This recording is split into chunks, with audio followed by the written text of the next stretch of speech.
আব্দুর রহিম ভান্ডারী ভাই, জি ভাই বলেন। আপনাকে একটা প্রশ্ন করব। করেন। আল্লাহ রব্বুল আলামিন জি। বাঁশ কখন সৃষ্টি করেছে, এ বিষয়ে কি আপনার কিছু জানা আছে? আল্লাহ রাব্বুল আলামিন বাস সৃষ্টি করছে এই পৃথিবীতে। আল্লাহ রাব্বুল আলামিন বাবা আদম আলাইহিস সালামকে পৃথিবীতে পাঠাইছেন। পাঠাবার পরে বাবা আদম আলাইহিস সালাম হাসি খুশি করেন না বিদয় মা হাওয়াকে তৈরি করছেন। মা হাওয়াকে তৈরি করার পরে বেহেশতের ভিতরে রাখছেন। বেহেশতের ভিতরে থাকার পরে আল্লাহ রাব্বুল আলামিন বলছিল যে হে আদম, হাওয়া এই গন্ডব দানা খায়ও না।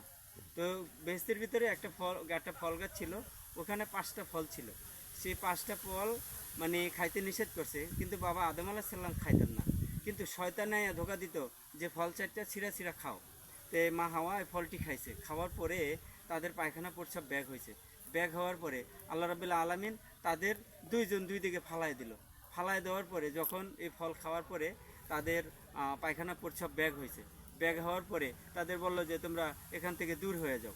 তো দূর হয়ে গেছে। দূর হয়ে যাওয়ার পরে তাদের যখন মিলন হতো, তো বাবা আদম আলাইহিস সালামের পুরুষ লুঙ্গির ভিতরে একটা হাড় ছিল। হাড় থাকার পরে তখন মা হাওয়া আল্লাহ রাব্বুল আলামিনের কাছে আবেদন করছিল যে আল্লাহ, তুমি এই যে আদমের ভিতরে যে পুরুষ লিঙ্গের ভিতরে হাড়টি দিছো, এটা তো আমি সহ্য করতে পারি না। তখন আল্লাহর কুদরতে এই পুরুষ লিঙ্গের ভিতরে হাড়টি তুলে নিয়ে গেছে। দেখবেন পুরুষ লিঙ্গের ভিতরে মাঝখানে একটা সেলাই আছে, কিন্তু ওই সেলাইটাই মানে আল্লাহর কুদরতে হয়েছে, আর ওই হাড়টা ওইখান থেকে বের হয়ে গেছে।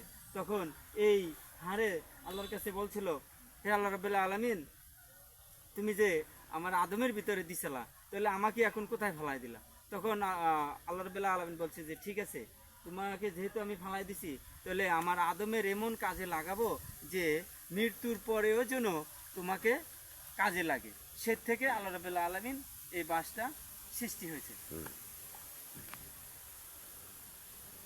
মাঝখানে